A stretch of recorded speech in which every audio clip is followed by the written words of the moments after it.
What if we forget password on the Ola scooter? Let us find out today.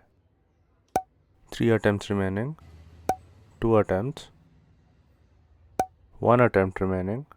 And if we still keep trying for the 5th time, the scooter gets disabled for next 5 minutes. The warning here is too many passcode attempts. Use your app to unlock your scooter or try again after 5 minutes. Probably once the app is launched, we can use the app to unlock and reset the pin. I tried this multiple times. The scooter gets disabled only for 5 minutes. What if someone tries to unlock your scooter and leaves it after few attempts? Whenever you come back to unlock your scooter, try to input a wrong password for the first time. If the number of attempts shown is anything less than 4, it is clear that someone has tried to unlock your scooter. And the final attempt, the scooter gets disabled for 5 minutes. Now I called the Ola helpline. Let's see what they have to tell. Ola Electric helpline.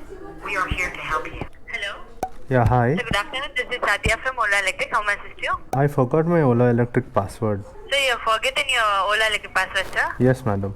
So you just to do one thing. Please mail on support@olaelectric.com. Okay. Invoice, your Aadhaar card, your PAN card. You just send me the details, sir. After that? Sir, first you mail all the documents, sir.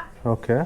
After that you will call us, sir. Sir, we'll arrange a technician to your address. Okay. And they'll help you out from the problem, sir. So you cannot do it from there. No, sir, we cannot do it from here. That's what I'm telling. So technician has to come. Yeah, sir. Okay, ma'am. Thank you. Thank you, sir. Thank you for choosing Ola Electric. Have a nice day, sir. As you guys heard the conversation, we have to send certain documents and prove our ownership. That is when someone from Ola is going to come and reset the password on the scooter for us. That's it for this one. Until next time.